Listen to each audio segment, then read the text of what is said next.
اعوذ باللہ من الشیطان الرجیم بسم اللہ الرحمن الرحیم یا ربی لک الحمد کما ینبغی لجلال وجہک وعظیم سلطانک۔ السلام علیکم ورحمۃ اللہ وبرکاتہ۔ آج ہم قرآن کے چھٹے جز یعنی لا یحب اللہ کی کچھ جھلکیاں دیکھیں گے۔ اس کی پہلی آیت ہے لا یحب اللہ الجہر بالسوء من القول الا من ظلم۔ اللہ اس کو پسند نہیں کرتا کہ آدمی بدگوئی پر زبان کھولے الا یہ کہ کسی پر ظلم کیا گیا ہو۔ یعنی ویسے تو اسلام میں کسی کے بارے میں بری بات کرنا اور خاص کر پیٹھ پیچھے کرنا ممنوع ہے، لیکن اس آیت میں فرمایا گیا کہ اگر کوئی مظلوم آپ کے پاس شکایت لے کر آئے اور آپ ظلم دور کرنے کے لیے یا اس کی تکلیف رفع کرنے کے لیے کچھ کر سکتے ہوں تو آپ اس کو یہ نہ کہیں کہ بھائی ہمارے سامنے غیبت نہ کرو، بلکہ جتنا ہو سکتا ہے اس کی ہیلپ کریں۔ اسی آیت میں آگے لیکن فرمایا گیا کہ ظاہر و باطن میں بھلائی ہی کیے جاؤ تو تمہارے حق میں بہتر ہے اور برائی سے درگزر کرو۔ پھر اللہ تعالیٰ نے فرمایا فَإِنَّ اللَّهَ كَانَ عَفُوًّا قَدِيرًا کہ بے شک اللہ کی صفت یہ ہے کہ وہ بہت عفو درگزر کرنے والا ہے، حالانکہ سزا دینے پر پوری قدرت رکھتا ہے۔ جو اللہ اور اس کے رسولوں سے کفر کرتے ہیں اور جو رسولوں میں تفریق کرتے ہیں یا کفر اور ایمان کے بیچ میں سے راہ نکالنا چاہتے ہیں وہ سب پکے کافر ہیں اور ان کے لیے ذلیل و خوار کر دینے والی سزا ہے۔ پھر فرمایا جو اللہ اور اس کے تمام رسولوں کو مانیں، کسی میں تفریق نہ کریں، ان کو اللہ رب العالمین اجر عطا کریں گے۔ پھر بنی اسرائیل کی حالت پر تبصرہ کیا، ان کی تاریخ پھر دہرائی اور کہا نبی کریم صلی اللہ علیہ وسلم سے کہ اگر یہ تم سے تحریر نازل کرنے کا مطالبہ کر رہے ہیں تو اس سے بڑے بڑے مجرمانہ مطالبے یہ پہلے موسیٰ سے بھی کر چکے ہیں، یہاں تک کہ انہوں نے کہا کہ ارنا اللہ جہرا کہ ہم اللہ کو علانیہ دیکھ لیں، اور ان کو بجلی کے کڑاکے نے آ لیا۔ پھر ہم نے ورفعنا فوقکم الطور کہا کہ طور کو ان کے اوپر اٹھا کر ان سے عہد لیا، اس سے بھی پھر گئے۔ پھر کہا سجدہ ریز ہوتے ہوئے شہر میں داخل ہونا، تو انہوں نے اس ہدایت کو بھی فراموش کر دیا۔ پھر ان کو کہا گیا کہ سبت کا قانون نہ توڑنا، تو انہوں نے اس کو بھی توڑا، اور پھر ان کے دلوں پر ٹھپا لگا دیا گیا اور یہ اپنے کفر میں اس حد تک بڑھے کہ انہوں نے مریم پر سخت بہتان لگایا، اور پھر خود کہا کہ انا قتلنا المسیح عیسی ابن مریم رسول اللہ کہ بے شک ہم نے قتل کر دیا مسیح عیسی ابن مریم رسول اللہ کو۔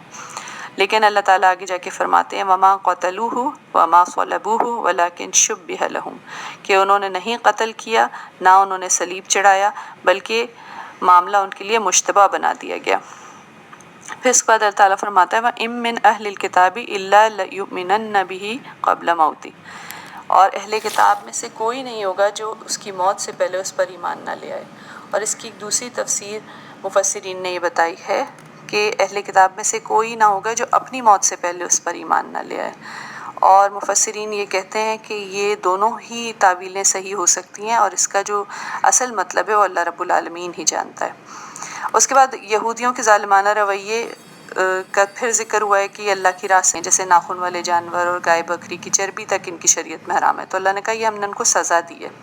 ان کی بدعملی کی۔ پھر اس کے بعد اللہ تعالیٰ نے فرمایا وحی کا یہ وہی سلسلہ ہے جو حضرت نوح علیہ السلام، حضرت ابراہیم علیہ السلام، حضرت اسماعیل علیہ السلام، حضرت اسحاق علیہ السلام، حضرت یعقوب علیہ السلام، اولاد یعقوب علیہ السلام، حضرت عیسیٰ علیہ السلام، حضرت ایوب علیہ السلام، حضرت یونس علیہ السلام، حضرت ہارون علیہ السلام اور حضرت سلیمان علیہ السلام کی طرف آیا تھا۔ اور پھر فرمایا وَآتَيْنَا دَاوُودَ زَبُورًا کہ داؤد کو ہم نے ہی زبور عطا کی تھی، وہ بھی اسی سلسلے کی کڑی تھی۔ اور پھر فرمایا وَكَلَّمَ اللَّهُ مُوسَىٰ تَكْلِيمًا موسیٰ سے ہم نے کلام کیا جس طرح کی بات کی جاتی ہے۔ اور پھر ایک اصولی بات بتائی کہ یہ جتنے بھی رسول تھے رسولا مبشرین و منذرین تھے، کہ اس لیے بھیجے گئے تھے رسول بنا کے کہ وہ بشارت دینے والے اور ڈرانے والے بن کر آئیں، اور لوگوں کے پاس اللہ کے خلاف حجت نہ رہے کہ وہ یہ کہہ نہ سکیں کہ اللہ نے ہمیں بتایا نہیں تھا۔ پھر اللہ نے خود گواہی دی ہے کہ یہ کلام اللہ نے اپنے علم سے نازل کیا ہے، اور مخالفت کرنے والوں کو تنبیہ کی ہے کہ جب رسول حق لے کر آ گئے ہیں تو بس پھر ایمان لاؤ۔ پھر اس کے بعد فرمایا یا اہل الکتاب لا تغلوا فی دینکم اے اہل کتاب اپنے دین میں غلو نہ کرو۔ غلو کہتے ہیں کسی چیز کی تائید اور حمایت میں حد سے گزر جانے کو۔ یہودیوں کا قصور یہ تھا کہ وہ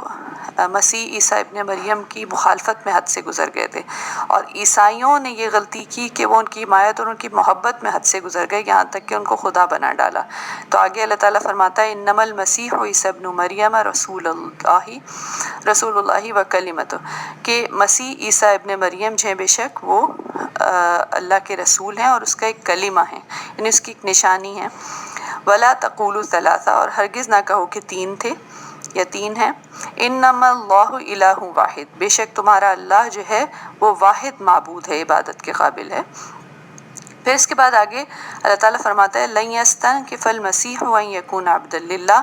کہ بے شک مسیح اس بات میں کوئی عار محسوس نہیں کرتے تھے کہ وہ اللہ کے بس ایک بندے ہوں، یعنی انہوں نے خدائی کا دعویٰ کبھی نہیں کیا تھا۔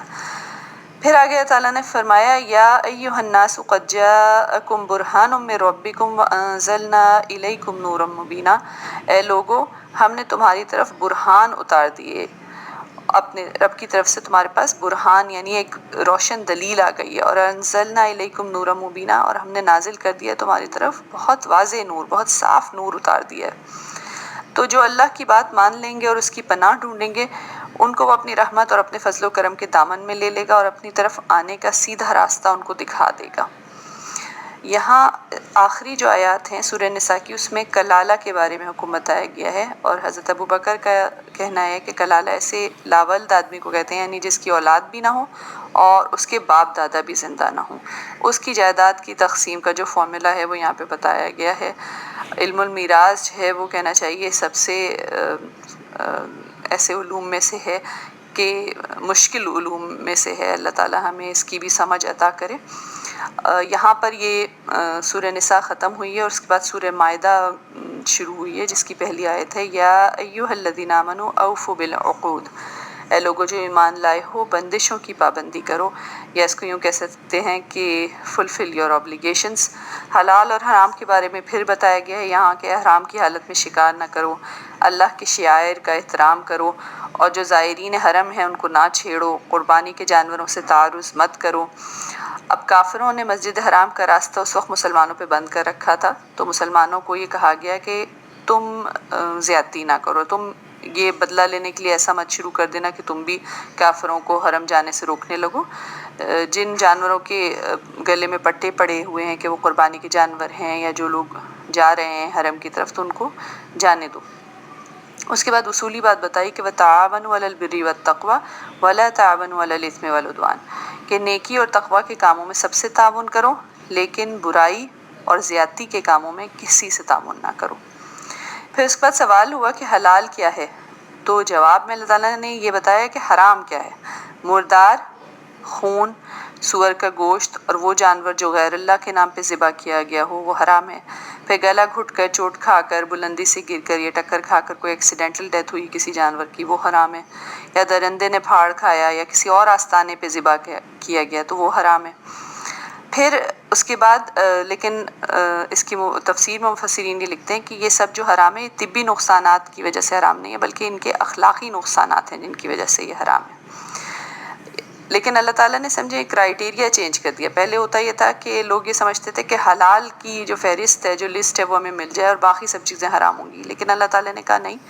حرام از آن یور فنگر ٹپس، انگلیوں پہ گن لو، بس 4-5 چیزیں کچھ ہیں جو حرام ہیں، باقی سب جتنی پاک چیزیں ہیں وہ تمہارے لیے حلال قرار دے دی گئی ہیں۔ پھر اس کے بعد فرمایا پانسوں سے حال معلوم کرنا حرام ہے۔ کافروں نے حبل کا ایک بت رکھا ہوا تھا جس سے وہ فال نکالا کرتے تھے، تیر ہوتے تھے اور کچھ پرچے ہوتے تھے، اور اتفاقاً کوئی بھی آ گیا وہ اس کو پھر فالو کرتے تھے، تو کہا گیا کہ ذالکم فسق، یہ جو ایسا کرنا ہے یہ فسق ہے، اتفاقی چیزوں کے پیچھے مت پڑو۔ پھر الیوم یئس الذین کفروا من دینکم، فرمایا گیا کہ آج کافر تمہارے دین سے پورے مکمل مایوس ہو گئے، تو ان سے نہ ڈرو، تم مجھ ہی سے ڈرو، یعنی یہ جو ساری کنڈیشنز ہیں ان کو فالو کرو۔ پھر بہت ہی پیاری آیت کہ الیوم اکملت لکم دینکم واتممت علیکم نعمتی وردیت لکم الاسلام دینا، کہ آج میں نے تمہارا دین تمہارے لیے مکمل کر دیا اور اپنی نعمت تم پر تمام کر دی ہے، اور میں اس بات پہ راضی ہو گیا ہوں کہ اسلام ہی تمہارا دین ہو۔ یعنی بہت ہی پیارے طریقے سے اللہ تعالیٰ نے بتایا کہ اسلام کی نعمت اللہ نے مکمل کر دیا، پورا مکمل علم آ گیا کہ کیا حلال ہے، کیا حرام ہے، کیا صحیح ہے، کیا غلط ہے، کیا فسق ہے، کیا صحیح، مطلب ساری ہدایت سامنے آ گئی۔ تو پھر اس کے بعد تم گمراہیوں میں نہ پڑو۔ پھر اس کے بعد اگلی آیت میں بتایا گیا کہ شکاری جانوروں کا پکڑا ہوا بھی حلال ہے تمہارے لیے، اور اہل کتاب کا کھانا بھی تمہارے لیے حلال ہے، اور ان کی عورتوں سے نکاح بھی تمہارا ہو سکتا ہے، لیکن اعمال کے ضائع ہونے سے ڈرو۔ پھر اس کے بعد وضو اور تیمم کے بارے میں احکامات ہیں اس میں، کہ وضو کس طرح کیا جائے، اس کے فرائض بیان کیے گئے ہیں، اور نبی کریم صلی اللہ علیہ وسلم نے اپنی سنت میں اس کی اور سیرت میں ڈیٹیل بھی بتا دی ہے۔ پھر کہا اللہ نے کہ اللہ تمہیں تنگی میں مبتلا نہیں کرنا چاہتا، چاہتا ہے کہ تم پر اپنی نعمت تمام کر دے، لعلکم تشکرون، تاکہ تم شکر گزار ہو۔ یعنی تیمم کی اجازت بھی نبی کریم صلی اللہ علیہ وسلم کی امت کو ایک فضیلت ہے جو عطا کی گئی ہے، اور کسی امت کو اس سے پہلے نہیں ملی تھی۔ پھر اس کے بعد کہا گیا کہ تم اپنا قول یاد رکھو جو تم نے کہا ہے کہ سمعنا واطعنا، کہ ہم سنیں گے اور ہم اطاعت کریں گے، اس کو یاد رکھو اور اللہ سے ڈرو۔ اور پھر آگے ہدایت کی گئی، اعدلوا هو اقرب للتقوی، عدل کرو اور یہ تقوی سے قریب تر ہے۔ یعنی عدل کو ظلم کے اپوزٹ استعمال کیا گیا ہے قرآن میں ہر جگہ۔ عدل کا مطلب ہے کہ انصاف پر آدمی قائم رہے اور حق کے ساتھ معاملہ کرے۔ اللہ کے اس احسان کو یاد رکھو، یہاں کچھ آیات آئی ہیں کہ اللہ کے اس احسان کو یاد رکھو جو ابھی ابھی اس نے تم پہ کیا ہے۔ یہ واقعہ تھا کہ یہودیوں نے ایک دعوت پہ بلایا تھا نبی کریم صلی اللہ علیہ وسلم کو اور ان کے چیدہ چیدہ اصحاب کو، اور اللہ تعالیٰ نے وحی کے ذریعے ان وقت پہ حضور کو منع کر دیا، دعوت پہ تشریف نہیں لے گئے، اس لیے کہ وہاں پر کیا تھا، سازش تیار تھی کہ نبی کریم صلی اللہ علیہ وسلم اور ان کے اصحاب پہ وہ ٹوٹ پڑتے اور نعوذ باللہ قتل کر کے چاہ رہے تھے کہ اسلام کی جان نکال دیں، تو اللہ نے روک دیا۔ اس کے بعد بنی اسرائیل کے بارے میں پھر اللہ نے ذکر کیا ہے کہ اگر تم نے نماز قائم رکھی اور زکوٰۃ دی اور رسولوں کو مانا اور اللہ کو قرض حسن دیتے رہے تو ہم نے تم سے وعدہ کیا تھا کہ ہم تمہاری برائیاں تم سے دور کر دیں گے اور تمہیں جنت میں داخل کریں گے، لیکن تم نے اس کے بعد بھی کفر کیا اور سواء السبیل گم کر دی۔ پھر اللہ تعالیٰ کہتے ہیں ان کا حال اب یہ ہے کہ بات کو موقع محل سے پھیر دیتے ہیں، تم ان سے درگزر کرو، اور نصارہ نے بھی اپنا عہد فراموش کر دیا ہے۔ پھر ان دونوں کا ذکر کر کے مسلمانوں سے کہا گیا قد جاءکم نور و کتاب مبین، اب تمہارے پاس نور اور وہ کتاب مبین آ گئی ہے، تاکہ تمہیں سبل السلام یعنی سلامتی کے راستے کی طرف لے جائے، اندھیروں سے روشنی کا سفر شروع ہو، صراط مستقیم پر لے جائے۔ پھر اس کے بعد کہا عیسیٰ ابن مریم کو خدا کہنا جو ہے وہ کفر ہے۔ یہود و نصارہ کہتے ہیں کہ وہ اللہ کے بیٹے ہیں اور اس کے چہیتے ہیں، اس عقیدے کی تردید کی گئی۔ پھر کہا اب تمہارے پاس جو رسول آ گیا وہ بشیر اور نذیر ہے، وہ بشارت دینے والا اور ڈرانے والا ہے۔ پھر حضرت موسیٰ کا دوبارہ ذکر آیا اس میں کہ حضرت موسیٰ نے بنی اسرائیل کو یاد دلایا کہ دیکھو اللہ کا کتنا احسان ہے کہ اللہ نے تم میں نبی پیدا کیے اور تمہیں فرما روا بنایا، اب اللہ کے حکم سے تم اس مقدس سرزمین میں داخل ہو جاؤ، فلسطین میں۔ لیکن ان لوگوں نے صاف انکار کر دیا اور کہا فاذهب انت وربک فقاتلا انا ھاہنا قاعدون، کہ تم اور تمہارا رب جا کر لڑو اور ہم تو یہاں بیٹھے ہوئے ہیں۔ ان کو لگا کہ یہ جو شہر ہے یہ جا کے وہاں کا ایک راؤنڈ لگا کر آئے تو ان کو لگا کہ وہاں جو لوگ ہیں وہ تو بہت جبار لوگ ہیں، ہم ان کا مقابلہ نہیں کر سکتے، تو انہوں نے صاف انکار کر دیا۔ حضرت موسیٰ کو کہہ دیا کہ تم اور تمہارا خدا جاؤ اور لڑو، تو یہ بات اللہ کو اتنی بری لگی کہ اللہ تعالیٰ نے 40 سال تک وہ ملک ان پر حرام کر دیا۔ اس کے بعد حابیل اور قابیل کا قصہ اس میں بیان ہوا ہے کہ آدم کے ایک بیٹے نے کیسے حسد کی بنا پر اپنے بھائی کو قتل کر دیا، اور پھر بتایا یہ قصہ یہاں پر اس لیے بیان کیا ہے کہ نبی کریم صلی اللہ علیہ وسلم کو جو قتل کرنا چاہتے تھے یہودی، وہ بھی حسد کی بنا پر کرنا چاہتے تھے، تو ذکر کیا کہ یہ چیز پہلے سے چل رہی ہے، لیکن فرمایا ایک انسان کا قتل ساری انسانیت کا قتل ہے، اگر ناحق قتل کیا جائے تو وہ سخت اللہ کی نظر میں مقبوض ہے۔ پھر اس کے بعد کہا فساد کرنے والوں کے لیے سخت ترین سزاؤں کا اعلان ہے کہ ان کے بازو کاٹ دیے جائیں یا ان کو صلیب پہ چڑھایا جائے یا جلا وطن کیا جائے، اللہ رحم کرے، لیکن اللہ فساد فی الارض کو پسند نہیں کرتا۔ وجاہدوا فی سبیلہ لعلکم تفلحون، کہا کہ تم اللہ کی راہ میں جہاد کرو شاید کہ تم فلاح پا جاؤ۔ یہاں جہاد کا جو لفظ ہے وہ بہت وسیع مفہوم میں استعمال ہوا ہے۔ جو جہاد بالسیف ہے اس کے لیے قرآن میں اکثر جگہ قتال کا لفظ استعمال ہوا ہے، اور جہاں جہاد کا لفظ استعمال ہوا ہے وہاں جہاد بالنفس، جہاد بالمال، جہاد بالقلم، اور بھی جتنا بھی جد و جہد حق کی راہ میں اللہ کرتا ہے وہ سب اس میں آ جاتا ہے۔ پھر آگے اس کے چور کے ہاتھ کاٹنے کا حکم ہے، لیکن ایک ڈھال سے کم قیمت کی چوری میں ہاتھ نہ کاٹا جائے گا، یا سبزی پھل ترکاری یا کوئی بھوکا کھانا چرا لے تو اس کا ہاتھ نہ کاٹا جائے گا، یہ سب ہماری فقہ میں ڈیٹیلز موجود ہیں۔ پھر اس کے بعد یہودیوں کے بارے میں آتا ہے کہ یہ بات کو موقع محل سے پھیر دیتے ہیں، سماعون للکذب اکالون للسحت، یہ جھوٹ کے سننے والے ہیں اور حرام مال کے کھانے والے ہیں۔ اگر تم سے فیصلہ کروانا چاہیں، حکم بنائے تو تمہیں اختیار ہے، چاہو تو کرو چاہو تو منع کر دو، لیکن فیصلہ کرو تو عدل کے ساتھ کرو۔ پھر اللہ تعالیٰ نے فرمایا کہ سارے نبی جو مسلم تھے وہ قرآن اللہ کی بھیجی ہوئی وحی کے مطابق ہی فیصلہ کرتے تھے۔ اور پھر ایک اور آیت ہے اس میں کہ وَمَن لَّمْ يَحْكُم بِمَا أَنزَلَ اللَّهُ فَأُولَٰئِكَ هُمُ الْكَافِرُونَ، اور جو لوگ بھی اللہ کی بھیجی ہوئی وحی کے مطابق فیصلہ نہ کریں وہی کافر ہیں۔ پھر بتایا کہ وَالْجُرُوحَ قِصَاص، کہ ہر زخم کا بدلہ بھی اس ویسا ہی زخم ہے، یعنی زخموں کا بھی قصاص ہے۔ پھر اس کے بعد وَمَن لَّمْ يَحْكُم بِمَا أَنزَلَ اللَّهُ فَأُولَٰئِكَ هُمُ الظَّالِمُونَ، پھر آگے جا کے آیا فَأُولَٰئِکَ هُمُ الْفَاسِقُونَ، یعنی جو وحی اللہ نے نازل کی ہے اس لیے نازل کی کہ فیصلہ اس کے مطابق کیا جائے۔ پھر کہا وَلَا تَتَّبِعْ أَهْوَاءَهُمْ، ہوشیار رہو ان کی خواہشات کی پیروی نہ کرو ورنہ یہ تمہیں فتنے میں ڈال کر وہی سے پھیر دیں گے۔ یہودیوں اور عیسائیوں کو رفیق نہ بناؤ، اور منافق ان میں گھومتے پھرتے ہیں لیکن تم باز آ جاؤ اس چیز سے۔ پھر کہا کہ اگر یہ لوگ تورات اور انجیل کو اور جو کچھ ان کی طرف نازل کیا گیا تھا اس کو قائم کرتے تو ان پر آسمان سے رزق برستا اور زمین سے ابلتا، یعنی قائم کرو ان کتابوں کو یہ حکم دیا گیا۔ لیکن جب بھی کوئی رسول خواہشات نفس کے خلاف ان کے پاس کچھ لایا تو انہوں نے کسی کو جھٹلایا اور کسی کو قتل کر دیا۔ اور حضرت عیسیٰ علیہ السلام نے بنی اسرائیل کو صرف اللہ کی بندگی کا حکم دیا تھا، لیکن انہوں نے بعد میں حضرت عیسیٰ علیہ السلام کو ہی خدا کہنا شروع کر دیا۔ پھر آخری بات جو اس میں بتائی گئی ہے وہ یہ کہ اہل ایمان کی دشمنی میں یہود اور مشرکین زیادہ سخت ہیں، نصارہ ایمان لانے والوں سے زیادہ قریب ہیں، اس لیے کہ ان میں غرور نفس نہیں ہے۔ اللہ رب العالمین ہمیں بھی ہدایت پر چلنے کی توفیق عطا فرمائے۔ صدق اللہ العظیم۔